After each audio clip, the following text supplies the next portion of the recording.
Today I'm going to combine some of the research I've done, conventional methods, scientific methods, with information on tribal elders that we've collected on Navajo Nation starting in 2002, continuing as we speak. And so it's been an interesting process of even putting this talk together, because usually one audience wants to hear one thing and one audience wants to hear another thing. So you have to bear with me as I try to put these two pieces of my research together in a way that is coherent and gives you the story of how the research developed over time.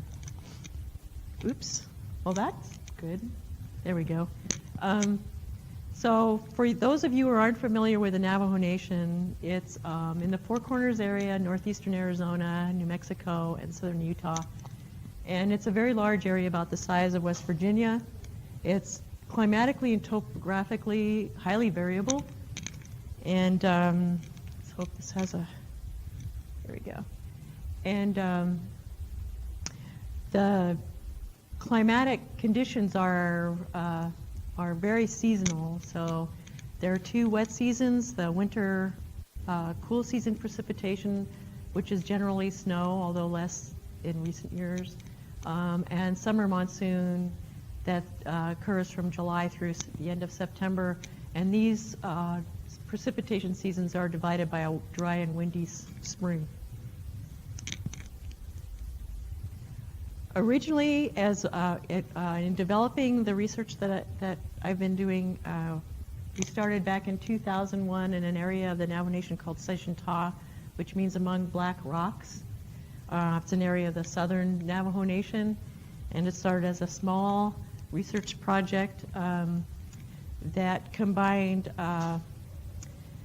people working on ecological conditions and invasive and native plants with landscape change, and also the history of human occupation. So part of the reason that we had picked this area was because it's one of the areas that did not, where populations did not undergo the famous Anasazi abandonment. And during that period of time, this place was continuously occupied, and there are archaeological sites out here that are very similar to the Chacoan sites.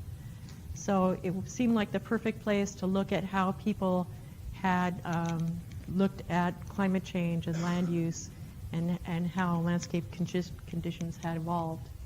And then that small project study evolved into a larger land use planning project in 2005, where we began to do geologic mapping to get some idea of the current surface conditions, along with looking at wind-blown deposits, which are these sand dune deposits in yellow, and then looking at the features of the river systems. And so one of the major river systems and tributaries to the Colorado River is here, the Little Colorado River. So we started looking at that in more detail.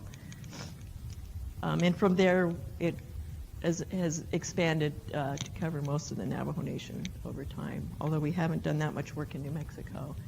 And so some of the challenges or the objectives we had were to essentially look at the current conditions and of the land surface and landscape conditions, and then compare them to historic conditions, to see how much things had changed over time, and then to look at the current processes on the land surface and what processes were mechanisms were contributing to landscape change, determine the timing of the changes that had occurred, and also incorporate local knowledge and observations into our data sets. And what happened essentially is I started working on landscape conditions and realized that everything around me was moving. Everything was changing so very rapidly that I had to rethink ways of documenting the changes that had occurred. And so one of the things that really guided me in a lot of the questions I asked and the changes that I was recording was to look at local knowledge, and it really did help me zero in on the kinds of questions I wanted to ask. So just to give you an idea of the different ways that traditional and local knowledge and climate change complement each other, Traditional place names are often very descriptive of landscape conditions. They can tell you where springs are, what kind of vegetation was growing in an area over the past, where water features are. And ceremonial songs are like that too. A lot of times they talk about important plants and animals, or even navigation pathways. And then there are offering sites like springs that people visit frequently to give prayers and offerings for rain. So people notice when things like spring flow change. Traditional medicines, where they're distributed, their availability and viability, and that's true for subsistence foods as well. And navigation, looking at, just how people navigated from one place to another, crossing a stream. What was that like? Was there flooding at times where you couldn't get across a river that's now dry? Those kinds of things. And then there's astronomical observations, because a lot of the constellations that are used by tribal people are based on the appearance of animals during specific seasons of the year. And so the timing of a constellation appearing in the sky is often named after what animals are around, or what period of time it is, or what part of the seasonal calendar it is when you're harvesting and things like that. So astronomical observations are really important in traditional knowledge, and they tell you a lot about how things have changed over time. And then there's the actual traditional seasonal calendars too. So these things have been first recognized as being applicable in the Arctic.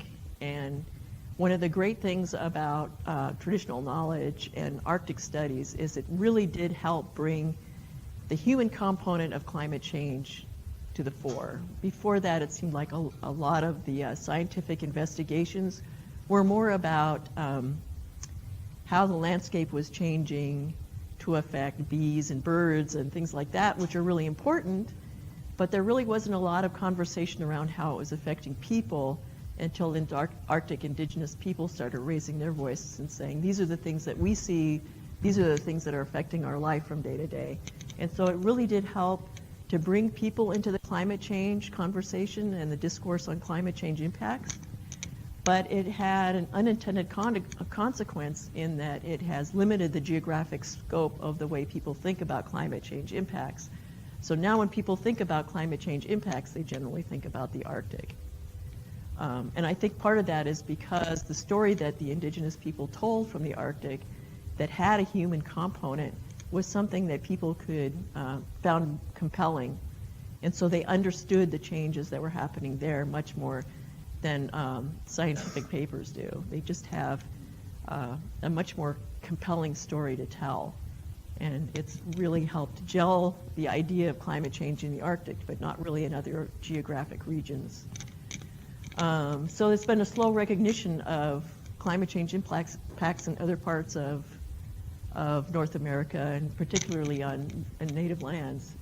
And so because there are a few Native American scientists and people doing studies on Native American lands in general, there's not a lot of information out there. But the few studies that have taken place on native lands do suggest that the impacts could be significant. But we still really don't know the scale of the impacts and that much about it because there's not enough science research going on there. So back to my study on landscape change.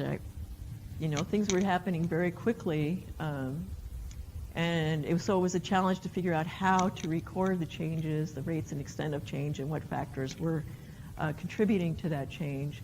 And part of the reason for that is because a third of the Navajo Nation is covered with sand dune deposits, and sand dune deposits are very sensitive climatic indicators. They change according to wind energy and direction, and how much surface moisture is available for plants to grow on them. So a lot of times when plants are growing on them, they don't even really look like sand dunes. But when things get dry and the soil moisture conditions decline, and you get higher evapotranspiration rates with increasing temperature, then they become more mobile. There are ways of using meteorological data to to indicate how susceptible an area is to dune activity. And so that's where I started. So I started looking at meteorological data, and you want to look at wind energy and the amount of moisture that's available. And using meteorological data, what you essentially do is you take the amount of precipitation an area is getting and look at it relative to the amount of evapotranspiration is happening. So you're looking at how much moisture you're getting versus how much moisture you're losing through plants taking up water and using water and just straight evaporation. That's what evapotranspiration is. So that's where I started, because it seemed like the best place, since everything around me was really changing. So this is what inactive and stable sand dunes can look like. They're some of the best grasslands in the world because sand has a tendency to hold moisture, and sand dunes hold moisture close to the surface where shallowly rooted plants are, and grasses are shallowly rooted. So they, across the Great Plains, where there are great dune deposits, like in the sandhills of Nebraska, those are wonderful grasslands for that reason. But as they become drier, the crests of sand dunes are the drier, windier spots, so they lose the vegetation first, and then dunes can become partly active. And then as they become even more drier, they become more of what we think of as sand dunes, where you have a body of sand that's moving with the wind, with no plants growing on it. And this is a house that belonged to Chi Willie in Tuba City, Arizona. And they noticed blowing sand behind their house in 1996, and by 1999, the dune had completely covered their house and it collapsed. And then this is a sand dune that's moving in Tisto, Arizona, moving towards a group of houses right now. And this little marker there, I don't know if you can see it, but there's a little orange flag there, is on the end of a piece of rebar that I put in front of the sand dune at the beginning of this windstorm. And by the end of the windstorm, it was completely covered, and the dune had moved over a meter. And that's just one wind event in one day. So these are very, very mobile features. So then I looked at where the sand dunes were and collected that meteorological information and decided to just put them in GIS so that I could compare what was happening during wet years to dry years, and then update it depending on what drought conditions were occurring. Because, you know, I just turned out that I started this study in 2001 and, you know, expanded it in 2005. So this was actually the beginning of a very prolonged drought period. And so that's part of the reason that things were changing so much. So anyway, this is a map of the Navajo Nation here. And the redder areas are the drier areas, and the greener areas are the wetter areas. This is Flagstaff down here. The Four Corners area, so Colorado, New Mexico are over here. The white areas are sand dunes. And then all of these little points are where I had meteorological data that I could compile to calculate a ratio of how much precipitation you're getting relative to how much evapotranspiration is occurring. So during the dry years of 2000, 2001, and 2002, looking at those average soil moisture conditions, the entire Navajo Nation was in soil moisture conditions where you wouldn't expect any plant growth to occur, essentially, especially in these areas they're outlined in yellow here, where there was extremely low soil moisture conditions. So it was a way of looking at what kind of meteorological conditions could be contributing to the movement of sand dunes. And this is always a big question in any kind of climate change research, because some impacts are land use impacts, some impacts are climate change impacts, and sorting out how much climate change is playing a part and how much land use is playing a part is always one of the biggest challenges that scientists face in doing this kind of work. But looking at the differences between wet periods and dry periods, it was clear that right now, with drought conditions, the Navajo Nation is already on the threshold of having completely mobile sand dunes with no vegetation out there, without having a single cow or sheep grazing. So it's important to keep that in mind. So the current challenges from the drought are, number one, the reservation lands are in a climatically extreme environment that's already very sensitive to climatic fluctuations. In a lot of places on the reservation, drought means no water to drink. 40% of the Navajo Nation residents still don't have access to running water, and they haul water, especially on the western side of the Navajo Nation in the Bennett Freeze area. I'm not sure if people are familiar with that area, but it is a region of the Navajo Nation where no infrastructure development took place for 40 years because of a congressional action. And then there are visible rangeland changes during the drought, which leave animals without any forage at all. So in 2002, over 30,000 cattle died. I mean, there just wasn't enough. You could not move the animals off the land fast enough for them to survive. And when you took them to auctions, you know, they were in such poor condition that you couldn't even recoup your gas money. So there was that problem too. And then there are poor socioeconomic conditions on the reservation. So, you know, if you don't have livestock and you don't have a job, then what do? You know, because there aren't a lot of alternatives. And so people would try to hold on to their livestock as long as they could. The same thing happened during the Dust Bowl. Next year is going to get better. Why should we sell all of our animals off now? We've invested all of our time and money into this. If we sell them off now, we've lost everything. So there's always the hope that next year will be better. This spring up here is Locust-Sacad Spring. It's an area that we did some water quality studies on, and it's a spring that a lot of people in the region of the Southern Navajo Nation rely on very heavily. And you would never see anybody out there during the day like this now, collecting water. Because what happens is that people go there at 2 o'clock and 3 o'clock in the morning after the spring is recharged to get their water. And by the time the sun has come up, the spring is dry again. And so they have to wait another day before it's recharged enough for them to get water because the spring flow has diminished. So to give you an idea of just how the reservation ended up where it is, didn't start out this way by accident. After the long walk and people, the removal of more than half of the Navajo Nation to Bosque Redondo turned into a sort of a fiasco for the federal government. And they were spending a lot of money trying to keep a starving population alive. They let the Navajo people return to this section of the reservation. But in actuality, there hadn't been a lot of surveying at the time, and people moved back into their traditional homelands pretty much. But they also, moved in and out of that particular part of the reservation quite frequently. There really weren't a lot of people occupying this area at the time. And when they left Bosque Redondo, the federal government gave them livestock, and said, you can go back home and you can become farmers and ranchers. And so, we'll let you go back to your homeland and do that. And because of, the conditions in the population and the fact that people needed more space for their livestock, the reservation borders began to expand slowly. And they began to expand out into areas that aren't necessarily, the Navajo homeland, traditional homeland, was more like on the New Mexico Arizona border, and a lot of it was in New Mexico.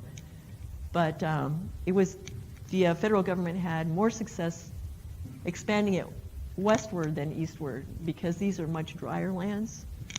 And they were lands that weren't being developed by European settlements as much. So farmers and ranchers were already beginning to move into the territory. And when they tried to expand the Navajo Nation out this way into New Mexico, there was a lot of political opposition to that because people wanted that rangeland for themselves. And so the current reservation boundaries very much coincide with very dry areas. And the wetter areas that were also traditional Navajo homelands are not part of the reservation, except along this New Mexico-Arizona border where the first part of the reservation was established. And that's no accident. It's because these were areas that other people found undesirable. And so these are the conditions that climate change impacts are superimposed upon. So you're already starting out with conditions that are more challenging than what the average person would want to deal with. And then in addition to that, we have increasing temperatures. And I just like to show a temperature graph every once in a while because a lot of times people want to know, really, are the temperatures increasing that much? And actually, this doesn't have 2014 and 2015 on here, which would be up here. But this is a temperature record from Winslow, Arizona, which is a first order climate station from 1895 up to 2010. And well, I think that's actually 2015 up there. But these are average minimum daily temperatures. The minimum temperatures are going up more rapidly than the maximum temperatures. And also the springtime temperatures are rising more than other seasons of the year. And so that has changed the seasonality of the area a little bit, and I'll talk about that in a minute. But the main impact, essentially, with increasing temperature is increasing aridity. Because as you raise the temperature, evapotranspiration rates go up. Another thing that happens is that warmer temperatures mean that the atmospheric residence time of moisture lasts longer. So it takes a longer period of time before there's enough water in the atmosphere to condense, because warmer air holds more moisture. I mean, most of us know this when we take a shower in the morning. If we're in a warm bathroom, you know, the air is full of moisture, but the minute it hits the mirror or something like that, it condenses and you get, you know, foggy mirrors because it's cooler there. And then the other thing that happens is more precipitation occurs as rain rather than snow. And that turns out to be very significant. So how do elder interviews fit into putting this information together, and how do they see the changing temperatures and changing landscape conditions? This is a picture of Levi Big Gambler here, actually. And he's standing in his front yard with, I have a couple of high school teachers there so that he could explain to them some of the changes that he's seen in his lifetime. And one of my weather stations is actually in his backyard. I have observation sites where I look at sand dunes, and the sand dune that you saw that had the little orange flag in front of it is actually headed to his house. So he's heavily invested in the work that I'm doing. But we've done over 105 interviews. We started in 2002 in the Sejintah area that I discussed, and then we moved westward into the lowlands and the deserts of the western Navajo Nation, and then this last year we finished some interviews in the Chinle Valley and many farms. And some of the observations that we have discussed, are changes in weather. So all of the elders in separate interviews on their own, without discussing things with anybody else, just sitting down with one-to-one, all of them said there's less rain and snow, and especially snowfall. And the oldest people that were interviewed have said that these changes started in the 1930s and 40s. In fact, one person specifically mentioned that things have gotten drier since 1944. And as they go through the different periods, they keep saying, well, things got drier still and things get drier still. So that by the time you get to discussing the 1990s, they say, well, there's no snow now. It's a lot drier, there's more wind, there's a lot more moving sand and dust. And some people actually mention specific things that happened during specific years. One thing that I thought was a really interesting description was that in the 1940s, that the snow was chest deep on horses. I thought that was a great way of describing how much snowfall it used to be. And so those were some of the summary of the consultations we have. So here's 1944 right here in a graph of precipitation. This is just precipitation, so that's snowfall and rainfall from 1900 up to 2010. And this graph is of an average of the most complete and lengthy meteorological observations I could find. So they're not every weather station. They're the ones that have the most complete records and the longest records that I averaged together. This is the current drought here. But what's really interesting, I found really interesting right away, was this mention of 1944 in that one interview. And before 1944, there are all of these really extremely wet years. Well, not a lot, but you know, they don't occur after 1944. So I thought that was a really interesting observation. And another thing that's happened is snowfall has definitely changed. So this is a graph of snowfall from 1930 up to 2015. And it's just 6 observation sites that are close to where the elder interviews took place. Looking at water years, so that's the year starting in October and going to September 30th. So from October 1 to September 30th is a water year. And then, and then just looking at the changes in snowfall over time, not snowpack, but actual snowfall. And then these 2 years stand out really significantly in elder interviews. People talk about herding sheep and getting lost in the blizzard, not even being able to find their way home. And in one case, I think in 1964, the National Guard was called to the Navajo Nation to help find people who were lost in the blizzard. So that was a very significant snow year. And with declining snowfall, what happens is snowfall is actually the most effective way to store water.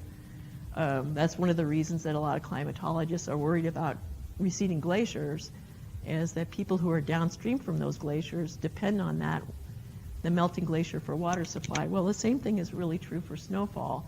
If you have stream flow during the year, during the dry summer months, the only reason that stream is still flowing is because there's snowpack in some high elevation area that's feeding water into that stream. So that's the way that we store a lot of water in the western U.S. And so this is a compilation of a couple of USGS professional papers and a study from John Hack, who worked on in the village of Owadavee for a while and on the Navajo Nation in the 1940s. And then the streamflow records from current USGS streamflow data. And what's striking is that in the 1920s, Herbert Gregory noted perennial streamflow in all of the yellow areas that are on the map here. And then the green areas are where Cooley and others in the 1960s noted perennial streamflow and ephemeral streamflow here in these light colored areas here. And then the perennial streamflow that we have now is right here at the lower reaches of the Little Colorado River as it enters the Little Colorado River as it enters the Colorado River. So all of the rest of the areas here that were perennial during the 20th century are no longer perennial. And in addition, some of the ephemeral streams here never have water in them at all anymore. And this spatial distribution, as well as the temporal distribution of changes in stream flow, doesn't coincide with water resource development. In fact, the major water resource development is up here on Black Mesa after Cooley and others published their paper. And part of the reason they published this water resource paper is because there had been a suggestion that their coal mining was going to start, and they wanted to develop a slurry line, and they wanted to know what kind of water resources were out there. So the Cooley paper was published before that water development ever took place. And there hasn't been any development in the Lukachukai and Chuska Mountains here. And so these changes in stream flow, really the only other change that's taken place that coincides with this is declining snowfall. And with that declining stream flow, there's more sediment being dry sediment in the streams. So what happens is you get, flash flooding down these washes that are dry the rest of the time, and then there's a lot of sediment movement and mobility that leads to the development of new sand dunes. And so what I found actually is that after the 1950s drought and after the turn of the century, a lot of sand dunes began to show up on the downwind sides of the streams and the washes. Because there had been a lot of flash floods in the 1940s, there was a lot of sediment there to blow in the wind during the 1950s drought, and then over time those have just grown. So here is one of the dune fields that is a field of sand dunes that's downwind of the Little Colorado River is right here, and these are flood deposits from the 1940s. The 1930s aerial photos that were taken by the Soil Conservation Service at the time, it was the service, didn't have any sand dunes showing on this side, downwind side of the river here. But by 1953, this was the extent of the sand dune field. And then as time went on, the dune field moved further and further downwind and grew in extent, so that between 1997 and 2010, the dune field expanded by 70%.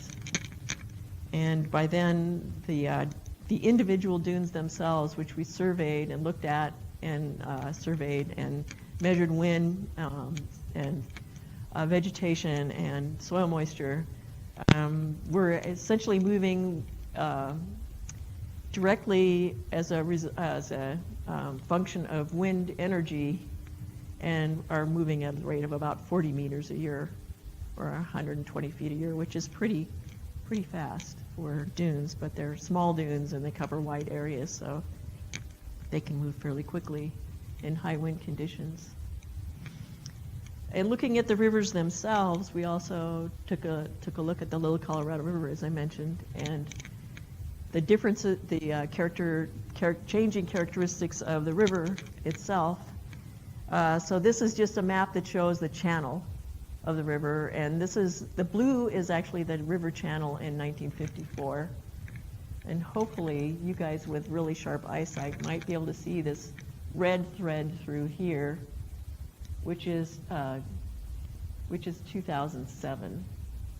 And between 1954 and 2007, the width of the river channel decreased by 90%. Because there was so much less water coming down the river. And so the river has a lot of sediment to accommodate and old flood deposits that it's moving through, and it accommodates that changing flow by moving laterally. And because the current channel is so small, it doesn't really accommodate floods very well. So actually the smaller river channel with lower flows and no flow during a lot of the years has a tendency to flood more, simply because the channel no longer accommodates a very big water flow.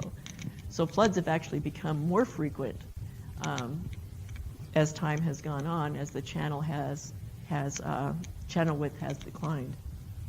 And so there are a lot of flood deposits along the margin of the river that are very, very fine-grained and blow with the wind. And here's another picture of the river channel. So this is the Little Colorado River here. And it just happens to be perpendicular to the predominant wind direction. So when the channel is dry, a lot of the sand blows out of the channel. And so you get migrating sand dunes that come out of the river channel. And then there are overbank flood deposits that are very fine-grained from the old river system and the current river system that have developed these playas. So these are very, very fine-grained silts, and as the sand dunes migrate out of the river and onto the playas, they generate a lot of dust. And that dust from the Little Colorado River Valley has now been seen in the Colorado Rockies. So I don't know if you guys are familiar with the dust on snow issue, but in recent years, especially in 2009, 2010, and 2011, we had some very high wind events that carried the dust out of the Little Colorado River Valley here up across northeastern Arizona and into Colorado. And this is what the snowpack looked at the time looked like at the time. This is Flagstaff here, and the Four Corners are right here. So these are real issues for Navajo people. You know, the livability of the area when the wind is blowing is really, I mean, transportation is difficult. There are respiratory issues that are connected with a lot of the dust issues that are of concern. So this is just another satellite image of a dust storm in 2010 that we've been studying fairly closely. So the sediment mobility has really changed on the Navajo Nation, and it's changed a lot because of the changing precipitation from snow to rain. And also the river systems are bringing more sediment into a system where things are very dry and windy in the spring. So you have this dry period between the two wet periods that's also the windiest period of the year. And because there isn't a lot of snowpack, the streams are also dry at that time of the year now. And so now on the Navajo Nation, we have some of the highest dune migration rates in the world. And the text came out a little weird on the computer here, but this is the Big Gambler housing development. This is where Levi lives. His sister lives here. His mother lives there, and his aunts and uncles, the whole family is there. And these dunes are coming out of Tisto Wash, which is now dry most of the time. And the predominant wind direction is right towards their house. And unfortunately, this is the road they travel all the time across all of these dunes. And they can't really move the road because this is the Navajo Hopi reservation line here. So there's really no place for them to go. In looking at the seasonal changes, we wanted to see, how much the drought is abated when there is a wet year. So back in 2010, we had an El Nino year. It was wet, and then we still saw a lot of sand and dust movement anyway, not just in 2010, but in 2011. So I was really interested in looking at how much effect, a wet period has. So we've done seasonal vegetation surveys. We're still doing vegetation work. In fact, one of my colleagues is right here in the room today, and I'm so glad she came, because we're looking at how invasive annual plants may contribute to the susceptibility of a surface to wind erosion. But what we found was that even though we had a wet period during the drought in 2010, and we had one in the winter of 2004, 2005 too, what happened is we saw an explosion of the invasive annuals, but the perennials really didn't do a whole lot. Some of the canopy grew back, but the individual plants didn't proliferate. We didn't end up with a lot of new perennial plants. We just ended up with a lot of annual plants. So by the next season, when it was dry again, there was really nothing there to protect the land from wind erosion. So increasing temperatures, I would say, have already affected this region pretty significantly, and a lot of it has to do with just the seasons of having a lack of winter snowfall to provide the moisture that's needed during the windy season of the year and that period when plants are germinating, when it's really critical for plants to have moisture before the arrival of the summer monsoon. And that the elder observations were very, very consistent with the data records that we could pull together. In fact, they coincided remarkably well. And in some cases, I would wonder to myself, really, was there a flood back then? Because I thought that was a drought year, and I'll look back at the stream gauge records, and sure enough, there'd be a flood. So they were very reliable. But there were other things about the observations that you really can't get from physical data sets. For instance, one of the things that people mentioned was, as I mentioned, there's this winter precipitation, a dry, windy season, and then the summer monsoon. Well, some of the elders said that, really, in the early 1940s and 30s, before it started getting dry, the ground stayed moist until the 4th of July. So we had enough winter snowfall, and it was cool enough in the spring that moisture was retained throughout the windy season before the next precipitation period came. And that's a huge thing that would be really difficult to model. But people had observed that the soil moisture was there because they were, planting corn and squash and things like that. Up until the late 1970s, there was enough water to irrigate. After that, it became much more difficult to farm. And so there wasn't enough water for people to grow their own crops, starting especially after the 1970s. Springs and lakes began to dry up, and people noticed that especially at the offering sites, the springs where they made offerings for rainfall. Many of those springs no longer have any water flow. Things like the disappearance of beavers, cranes that used to migrate through the area, herons, egrets, eagles, lizards, bees, locusts, all of these things were animals that people noticed and missed seeing. The disappearance of different types of plants, of cottonwoods, willows, and medicinal plants. And a lot of the ceremonial practitioners, the ceremonialists, will look for a plant for a particular ceremony. And if they can't find that plant, it's given as a sign that that person is not worthy, or there's some issue with having a ceremony for that person, so a lot of times the ceremony just won't be held.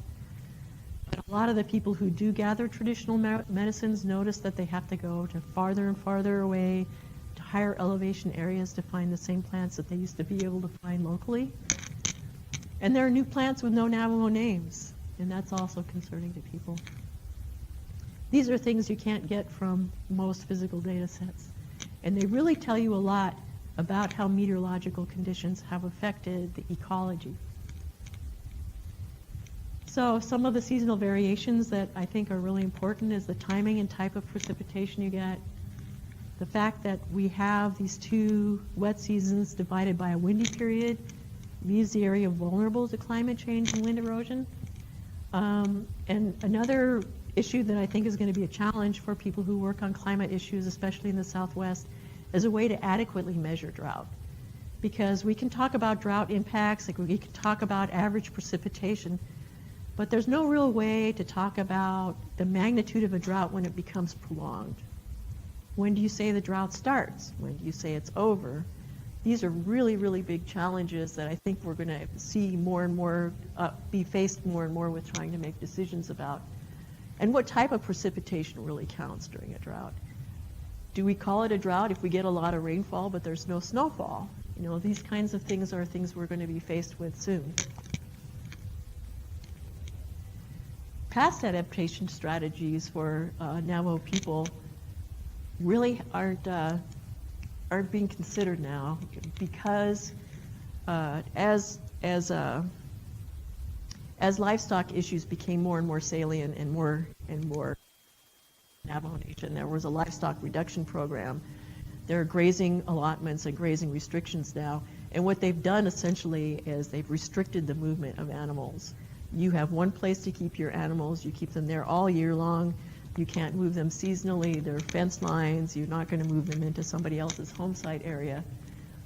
And so the traditional ways of kinship sharing and moving animals according to local conditions has, with grazing restrictions, been lost. And I think that's a really unfortunate thing. People are trying rotational grazing now, but the problem is that although it is a way of constantly moving livestock across a landscape, it's not really the same thing as a traditional knowledge holder looking at the vegetation conditions and deciding whether or not it's really a wise thing to keep the animals there. It's just, you've got this month, you keep the animals here, you've got this month, you keep the animals here. It's mechanized without real consideration for the nuances that take place in rangeland conditions that traditional knowledge holders use. So I think these are real difficulties and real challenges for the Navajo Nation ahead. They've revised their grazing strategies with the drought, but they do have these issues of increasing fence lines rather than decreasing fence lines. And with that, there are more land disputes. With decreasing water supplies, there are more water disputes. But just to recap a little bit about the accounts of traditional elders and the physical science data, Um, the accounts provide accurate information for an area that's very poorly monitored. There's only one co-op weather station for every 6,000 square kilometers on the reservation. And some areas, they're more densely located, and some areas are much more sparse. The northern part of Apache County in northeastern Arizona has weather stations down by Cottonwood, and nothing as you go northward across to the Four Corners area. There are no co-op weather stations there. Same thing is true for areas of north of Winslow and east of Tuba City. So they're big blank spots where we don't have a lot of data, but we do have elder observations and observations of changing conditions. And those combined with the point locations where we do have meteorological data help complete the story. And they also provide insights on ecosystem changes that you can't get from physical data sets. So including traditional knowledge in climate change studies has led me to think about some additional questions. Because of climate models and the way climate change is measured, we generally look at regional changes. We have models that are very coarse in temporal and spatial scales that don't really get at what's happening at the local level. And local knowledge really gives you that picture of what's happening locally that you can't get from projections. And not only that, but it gives you an idea of the direction of changes that are taking place in areas where there aren't a lot of scientific studies underway. And it's also made me think about the fact that we're just at the advent of climate change, right? Things are just starting to get warmer. We have seen, 2 degrees C increase in temperature in northeastern Arizona, about 1 degree C warming globally, and we're expecting a lot more. But already the ecosystem changes are remarkable, I would say. And that makes me feel like that we're missing a lot of changes in ecosystems tied to these meteorological changes. And in sensitive areas where a lot of indigenous people live, I mean, indigenous people have kind of been pushed to the margins, right? They're in high mountain areas, on islands, in deserts, and in Arctic regions, all of these really marginal regions where you expect to see a lot of change. They can contribute a lot to the conversation about ecosystem change in ways that other places really can't do. And they provide compelling stories that people relate to. And it helps people understand what communities face with a changing climate. And that's one of the real struggles that climate scientists have right now, is how do you get them to understand climate change and what they may have, what part of their livelihood may be affected. And some of the arguments that have been made about indigenous people being natural resource dependent, and that's the reason they're being impacted more. I argue against that, frankly, because we're all natural resource dependent. Your cell phone has a lot of natural resources in it. We're all natural resource dependent. It's the histories of indigenous people that have made, and the places where they live that have made them particularly vulnerable. And so some of the things that have taken place with IPCC Working Group 2 is they've recognized that some of the adaptation strategies that traditional people have, indigenous people have, in living subsistence lifestyles actually indicate that they have very high adaptive capacity. Most of the time we think of indigenous communities having really low adaptive capacity, but that's actually the colonial and historical inheritance that indigenous people have. It's not their capacity as communities. And in fact, their kinship ties and the importance of family and relationships actually makes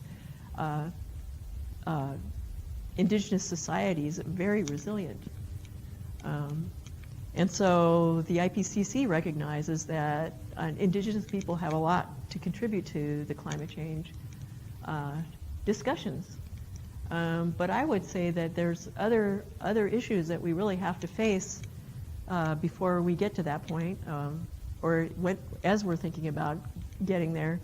Because the reality is that indigenous communities are living in places where, people are really economically challenged.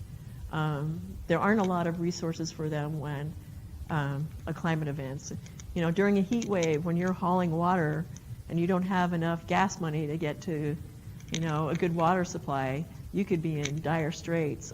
When you don't have electricity and you can't turn a switch on and crank the air conditioning up. I mean, that's one of the big problems with heat waves right now that people are discussing in the Southwest is where are we going to find all the energy for the air conditioners? But there are still a lot of people without any air conditioning at all.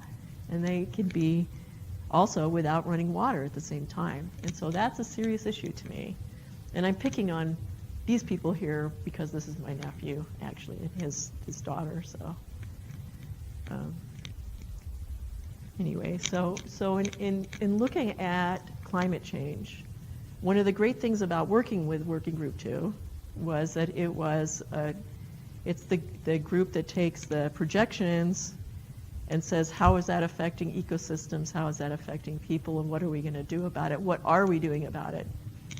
And so they recognize that climate change is about natural variability and anthropogenic climate change, but it's also about socioeconomic conditions. It's about governance,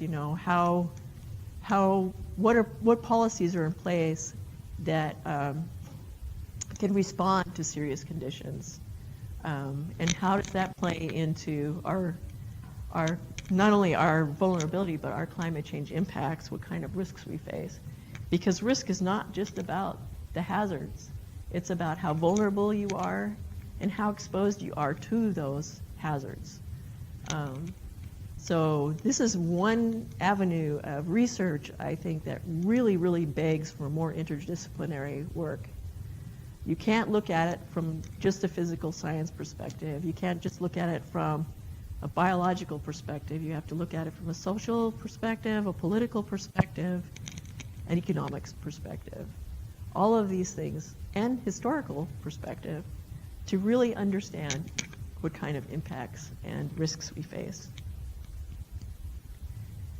And then one of the things I wanted to mention too, because there's a lot of discussion about climate change and adaptation and traditional knowledge and it being sort of this panacea, we're going to talk to indigenous people, they'll get us out of this mess, is that actually, we're facing some serious losses here, not just among indigenous people, but among cultures around the world.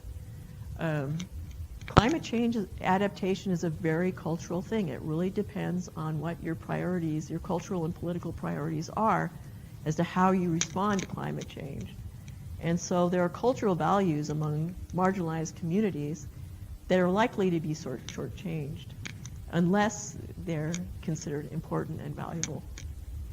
And these things are really underscored when doing research on indigenous lands. And then just a little bit of extra, I know I don't want to run too far here because I want to have time for questions, but just to emphasize that here in the Southwest, even if we get moisture, it really depends on what kind of moisture we get and what kind of temperatures we get as to how well that moisture is going to provide us with the ecosystem services we need. So as temperatures increase, we're going to be increasingly challenged to deal with drought conditions and understand drought conditions and what kind of impacts they have, as well as how to really sufficiently measure drought. And then the challenges that are faced by Native American communities with climate change is really based on, as I mentioned, history, political marginalization. There are sovereignty issues, water rights issues that are all involved in how well tribes can adapt, and then the capital that people need just to adapt and to build adaptive capacity. These are all important challenges for tribes in the coming years when they deal with climate change. And I hope that's my last slide. So thank you very much.